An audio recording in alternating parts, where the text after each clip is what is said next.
aktivitas yang lain nih dok. Salah satunya aktivitas seksual. Jadi dari salah satu peserta kita ada yang bertanya nih, mungkin pertanyaannya kita arahin ke dokter Diana kali ya dok. Jadi dari Ibu Nurhawati, dok gimana sih kalau misal udah menopause, apakah gairah seksual dan berhubungan dengan seksual bersama suami itu akan berkurang? Gimana nih dok? Iya. Karena aktivitas fisik itu membuat panas, maka kita lalu berbicara tentang aktivitas yang paling panas ya. Termasuk olahraga juga karena bisa memompa nadi juga kalau misalkan melakukan aktivitas seksual, kemudian bisa mencoba berbagai gaya juga dan ketahanan juga. Jadi sebenarnya bisa menjadi alternatif untuk berolahraga. Tanggal 30 menit ya dok. Juga sama-sama jangan lupa stretching. Oke, dapat semua dok. Kemudian jangan lupa juga di dalam berhubungan seksual itu endorfin juga akan keluar, jadi happy juga, mungkin mengurangi juga gangguan mood. Tetapi kita tahu bahwa begitu kita memasuki masa menopause, libido menurun, sehingga dengan libido yang menurun itu memang kemudian berhubungan seksual menjadi siksaan, bukan lagi menjadi hiburan. Kemudian selain itu vagina menjadi kering karena akibat proses menopause. Vulvanya menjadi kering, vulva itu bagian luarnya ya, bibir kemaluannya, kulit kan jadi kering, kemudian vaginanya sendiri menjadi kering, lalu menjadi siksaan lah, bukan lagi hiburan. Tetapi apakah betul harus menjadi siksaan? Tentunya tidak. Berapa besar kadar penurunannya tidak ada yang tahu. Apakah berarti harus akan menurun 50%? Enggak juga. Dan itu benar-benar tergantung dari masing-masing orang. Aktivitas seksual itu adalah hal yang sangat pribadi. Setiap orang pasti punya preferensi masing-masing, kesukaannya sendiri-sendiri. Kemudian setiap orang juga memang libidonya enggak sama. Jadi walaupun belum menopause, mungkin ada yang pernah merasakan saat habis melahirkan tuh. Itu contohnya ketika libido itu akan menurun. Jadi kalau habis melahirkan, pas saya punya bayi itu kan begitu selesai masa nifas, mungkin suami udah nungguin gitu ya. Begitu suami ngajak, ternyata nggak pengen. Dikiranya mungkin sombong banget ya, kok ibu ini sibuk banget ngurusin bayinya, lalu suaminya nggak diperhatiin lagi.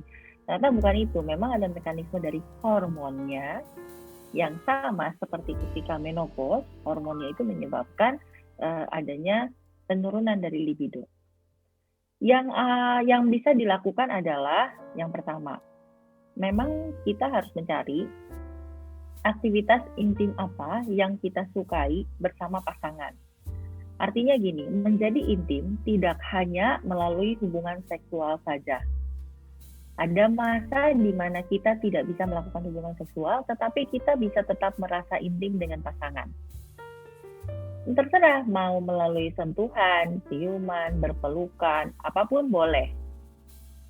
Kemudian pastikan bahwa kedua belah pihak ini merasa nyaman. Jadi kalau misalkan memang mau melakukan hubungan seksual, itu memang karena atas dasar saya mau, bukan karena aduh kasihan kayaknya ya udah minta dari kemarin-kemarin nih suami nih, kayaknya saya udahlah asal buka celana aja nggak apa-apa deh gitu.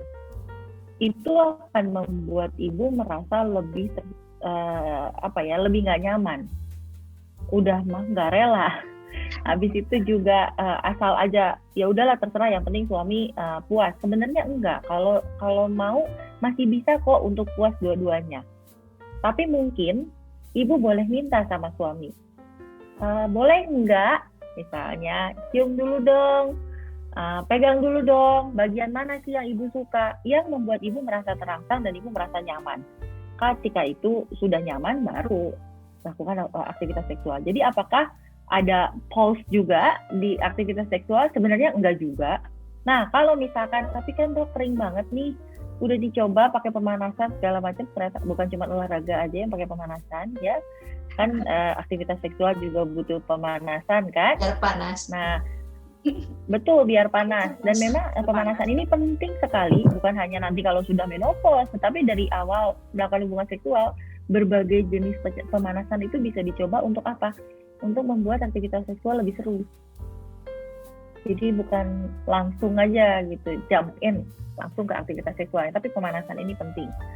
Nah, udah pemanasan tapi kok tetap merasa nggak nyaman ya, boleh konsultasi. Apakah kita bisa bantu dengan terapi-terapinya? Silahkan, ibu-ibu boleh datang untuk konsultasi kalau untuk hal yang itu. Karena memang nggak semua orang perlu pengobatan itu. Dan nggak ada yang bilang bahwa, oh nanti pakai gel hormon aja, itu pasti akan lebih bagus. Nggak juga, nggak selalu. Gel yang hormon aja itu cukup, bisa juga. Tapi itu nggak selalu. Maksudnya nggak selalu sebuah terapi itu akan bisa untuk semua orang. Jadi silahkan. Apa masalahnya? Nyeri kah? Berhubungannya? Masalah nafsunya kah? Masalah vagina keringnya kah? Atau apa? Silahkan. Wah, ternyata menarik banget ya dok. Main untuk aktivitas seksual aja kita tetap harus pemanasan gitu, dan bahkan ada tips and trick juga nih dari dokter Diana ya supaya untuk mengatasi rasa takut tadi gitu kan.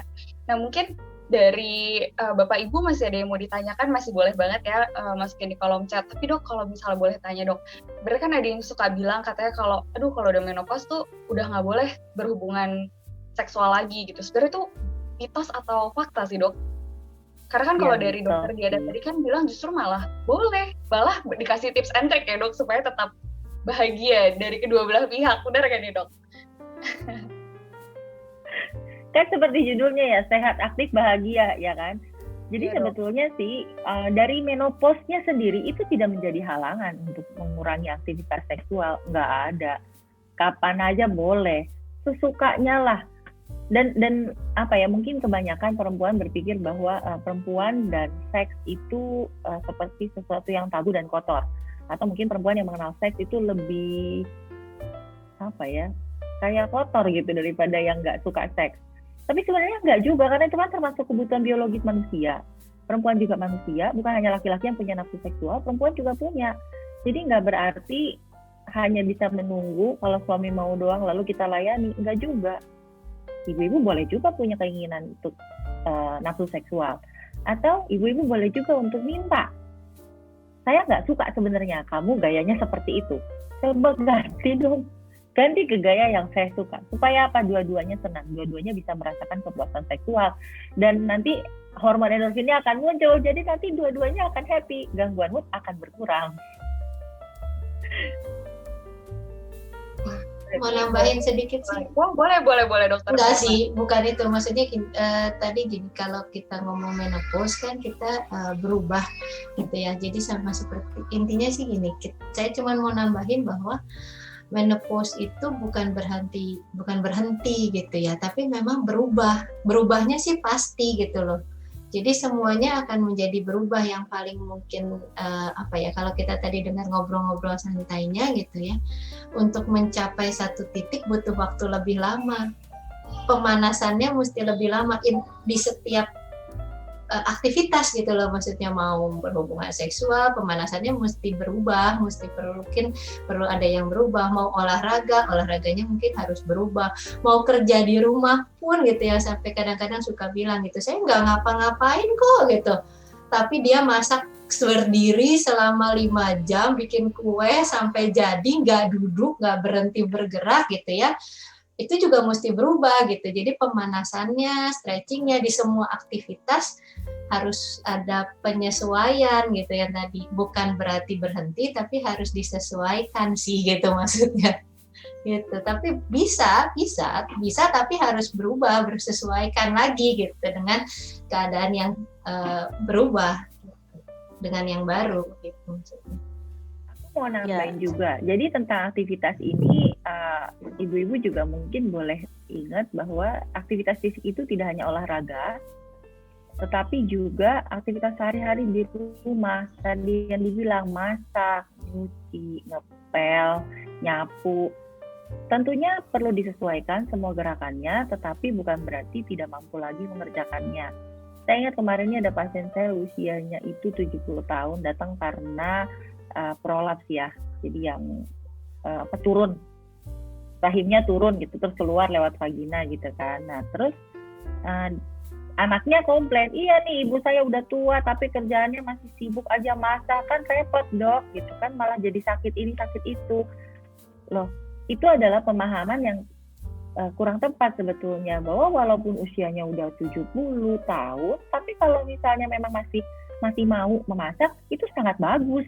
Bisa mengasah keterampilan, ototnya semua bergerak, otaknya dipakai untuk berpikir. Kan masak itu kan nggak gampang ya, masak itu kan susah, mesti mikir kan.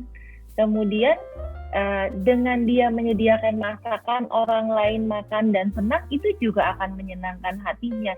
Jadi itu termasuk aktivitas yang sebenarnya boleh-boleh aja dong untuk dilakukan, kenapa enggak? Bahkan disarankan untuk tetap melakukan aktivitas. Walaupun terbatas, tetapi tetap ada aktivitas yang dilakukan. Kemudian mengenai olahraga, kalau ibu-ibu bingung, aduh olahraga kayaknya kayak gimana sih? Ibu-ibu nggak usah repot, kalau bisa akses Zoom ini, berarti ibu-ibu bisa akses yang namanya YouTube. Boleh dibuka di YouTube, cari kata kuncinya apa? Low impact tadi yang dibilang. Olahraga menopause bisa. Cari yoga, cari tai chi, ada macam-macam, ada berbagai jenis olahraga yang tersedia di YouTube. Karena kita sekarang lagi nggak boleh keluar rumah ya kan, jadi sebaiknya memang cari yang bisa dilakukan di rumah. Mulai dari yang ringan-ringan aja dulu, tetapi yang penting mulai, seperti kata Dr. Femi tadi. Oke. Nah, terus ini juga dok, masih balik lagi seputar tentang suplemen. Tadi kan sebenarnya kita udah cukup bahas ya dok, bahwa ternyata memang untuk konsumsi vitamin D itu disarankan. Nah, tapi dari teman-teman di forum tuh masih banyak banget dok, sebenarnya untuk urusan dosis, balik lagi tadi kan dokter Femi udah bilang sebenarnya vitamin D yang disarankan dosis itu 800 sampai 1000 per harinya.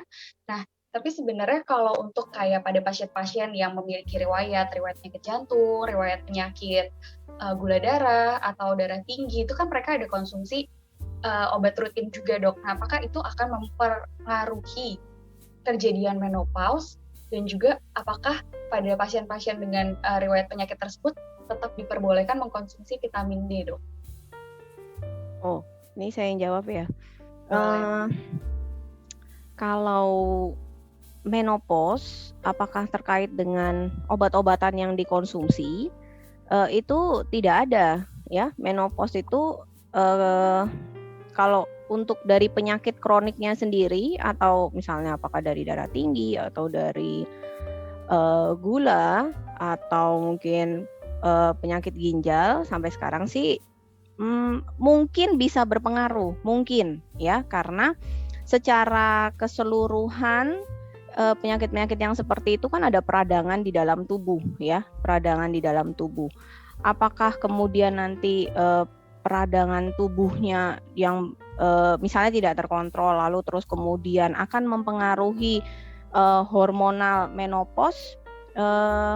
Mungkin bisa, mungkin juga tidak. Nah, tapi sekali lagi pertanyaannya, kapan dok? Wah, kita juga tidak tahu, tetapi antara berkisar antara biasanya sekitar 50 sampai 60 tahun. Nah, kalau kecuali misalnya ada obat-obatan diberikan, misalnya anti hormon ya, terus kemudian atau pengobatan keganasan, mungkin juga bisa berpengaruh terhadap menopause. Mungkin nanti Dr. Safi mungkin bisa menambahkan. Lalu untuk terkait vitamin D, apakah vitamin D itu boleh diberikan? Ya, kalau memang membutuhkan sih kita berikan. Nah, butuhnya seberapa? Ya itu tergantung. Kalau misalnya ya tergantung klinisnya juga, tergantung keluhan pasiennya.